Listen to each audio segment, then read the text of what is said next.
สบายดี สบายดีและสวัสดีพ่อแม่พี่น้องทั้งฝั่งไทยและฝั่งลาวและต่างประเทศน้องมันนี่เขาสู่ช่องยิ่งลี่ชาวลาวคือเก่ามันที่มาเห็ดกล้วยบวชชีคือเก่าทุกคนทำเห็ดมันนี่เห็ดชนิดเห็ดกับสะเอิญเพราะว่าคืออยากแต่เฮิงๆเลยแต่กับบ่มีกล้วยมันนี่กล้วยเช้า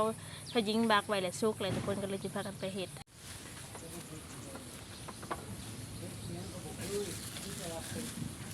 สะเอิญกำลังดังไฟเด้อทุกคนให้สะเอิญเป็นคนดังมือนี่ให้สะเอิญเป็นคนดังนางไผ่ชิต้มมะกล้วยพี่น้อง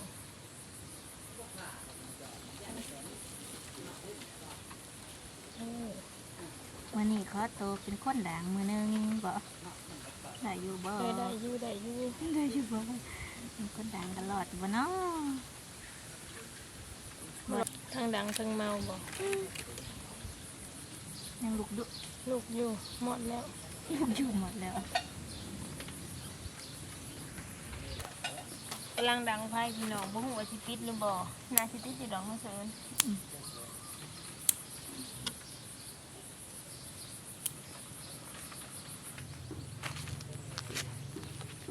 มาตัดหัวกล้วยข้าวพี่น้องตัดล้างน้ำ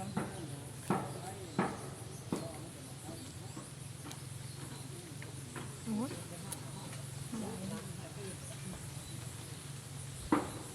เป็นชื่อยิงคนกับตัดกล้วยเตรียมสิละอันนี้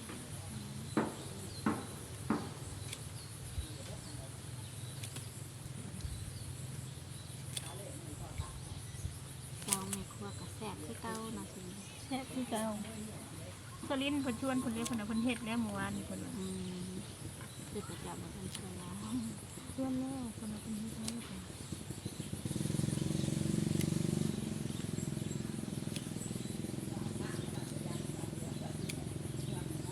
กล้วยสามลีเนี่ยสิยิงคือสิเด็ด เห็นเบิดอยาก ตาใหญ่กว่าทอง ถ้ากล้วยกับมันงามๆพี่น้องตื่นเฉอิญว่าตื่นทำได้กล้วยนั่นคือนานทุกแท้เฉอิญว่าตื่นได้เฉอิญว่า ตัดแต่เป็นทิศแต่ประจักษ์สยิง ผิดป้าย ถ้าว่า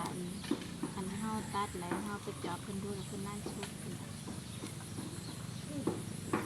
ใช่สิอันจะยิงเจาะดูนะแค่ละกล้วยกระตึงเลยทุกคนค่ะเป็นทิศปลายเนาะเป็นทิศดูถ้าอันคันนั้นแม่นก็เพิ่นว่ากะคันมันตึงอันนั้นนี่แหละบ่เกินว่าเสมอนะจะยิงนี่จะยิงเพิ่นเจาะดูโบด จบดูโคตร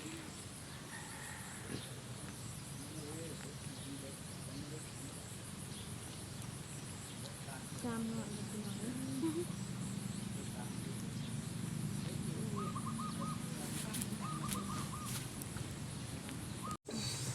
เอากล้วยลงพี่น้องล้างกล้วยแล้วก็เอากล้วยลงน้ำลายขวดมันจะเกินเน้มน้ำจะเต็มหม้อหนึ่งน้ำก็ได้น้ำลายขวดแรกเกินเลยนี่ทุกคนชาวยิงเอากล้วยลงหม้อแล้วจนเต็มหม้อหนึ่งน้ำก็ใช้ลายขวดพี่น้อง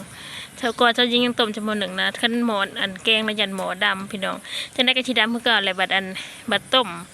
แล้วจังสีเอาอันหม้อมาหม้ออันตัวนั้นมาใส่กำลังสิพูดทุกคนหอมใบเตยห้อยโดดพี่น้อง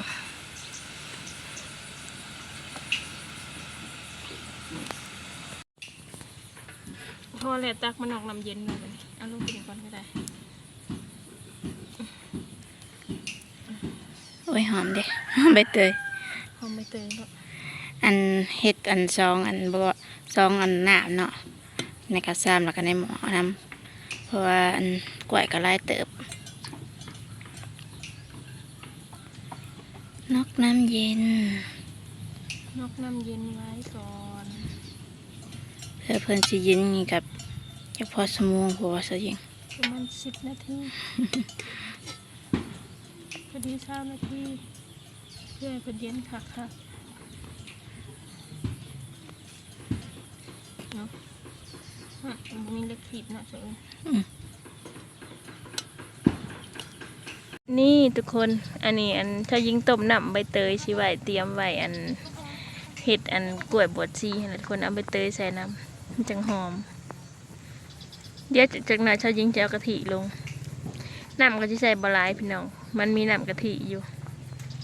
ข้าเจ้าแต่กะทิสดๆแล้วก็เพิ่นมันแห้งเลยเอาน้ำเติมแค่น้ำเพราะว่าบ่มักมันปานใดนี่ทุกคนวันนี้ซุกแล้วก็มันเห็ดเมื่อวานนี่นะพอดีเสร็จเลยนี่นะกล้วย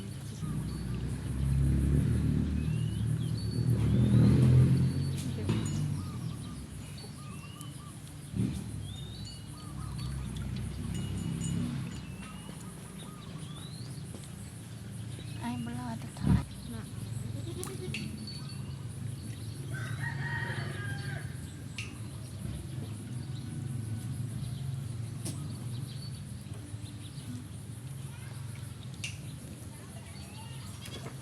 ก็ยิงเสียเอากะทิลงเลยทุกคนบัดนี้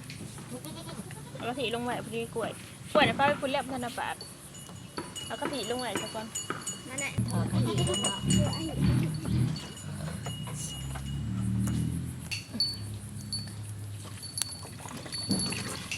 อีกกล่องหนึ่ง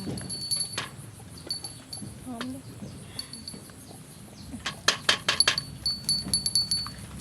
กะทิกล่องหนึ่ง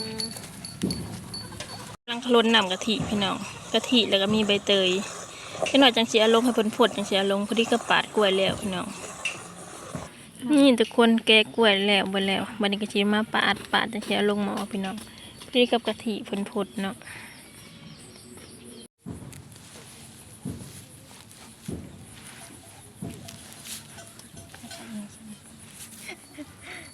ปาดกล้วยพี่น้อง ตรงนี้ พวกผู้ชิบ้านยังออกหน้าอยู่นางวีกับนางใหม่นะเพื่อนกันเด็กกระดอกหยันบนท่านเขาจนว่าเขาเดือดคนหน้ามาจากเทศแล้วมันจะเกี่ยวเขา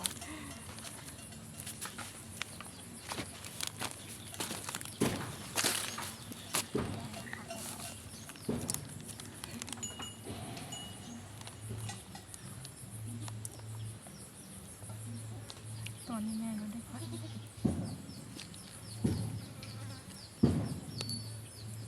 แต่ซีเซียนรบกวนนี่เด้อทุกคนเพราะว่า สร้าง เพิ่นมาเฮ็ดเพื่อนอีกแล้ว สร้างถูกเพื่อน มาทุบเพราะวันนี้สร้างแล้วมาทุบบ่ตะกี้น่ะสร้างว่าวันนี้มาทุบ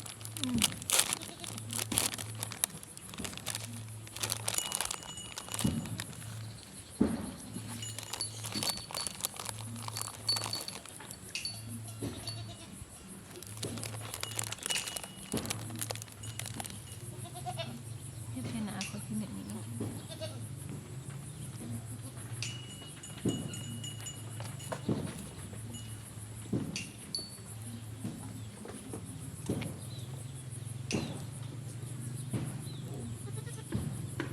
สร้างต้องถูกหมด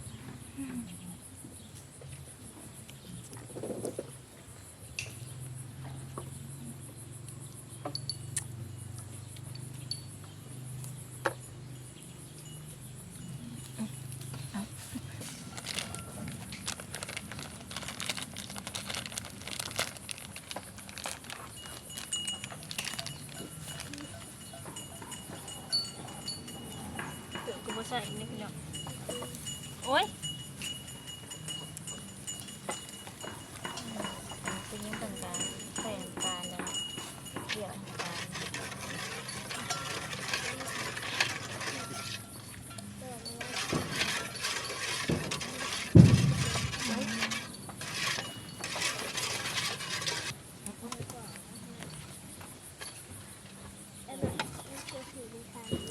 มะกรูด ใส่มะกล้วยลงไปพี่น้องเอ้ยพี่น้องต่อไป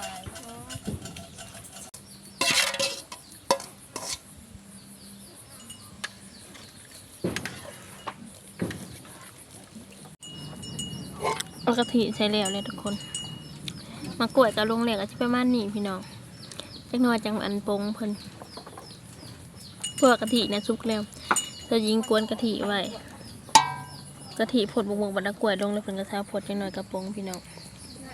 องปงลงแล้วแต่ว่าหน้าตาชีชั้นเพิ่นสิบ่อยากงามเลยพี่น้องบ่คือเฮาใส่กะทิอัมพวาใส่กะทิอัมพวานะแบบว่าเพิ่น พิ่นสิเข้มข้นเพิ่นสิหอมกว่ากันอันนี้เพิ่นบ่เข้มข้นพี่น้องบ่แม่นกะทิอัมพวาก่อนน่ะจะจริงใช่กะทิอัมพวาก็เลยหน้าตาเพิ่นก็เลยงาม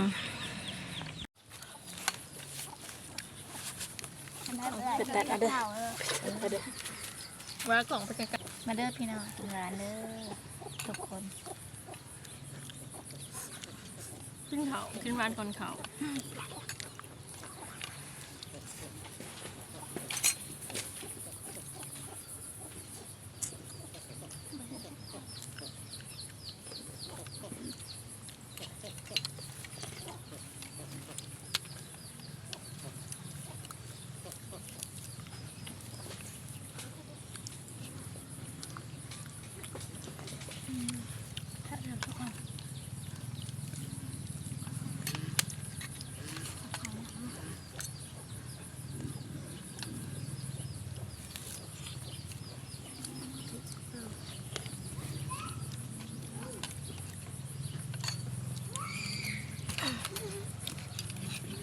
เบ็ดแต่พี่น้องที่เพิ่นกินอ่ะอีกบ้าจะร้อย ไอ้บ่ อ่ะอีกบ้าเตะข้าวหวานกับข้าวร้อยอะไรโอเคเนาะทุกคนวันนี้เด็กขอโตวจบคลิปเนาะหลังจากกินแล้วแหละอิ่มแห้งเลยพี่น้องอยากนอนแล้วขั้นใดว่านั่งท้องอันตึงเลยนั่งตาหย่อนเนาะคนบางเว้นความเพลิน กินอิ่มเลยเนาะทุกคนเอาไปมากินนี่ก็อย่าลืมกดไลค์กดแชร์กดติดตามกดคอมเมนต์เพื่อบ่พลาดคลิปหน้าทุกคนเอาเป็นว่าคลิปนี้ก็กลับสบายดีและสวัสดีพ่อแม่พี่น้องบ๊ายบาย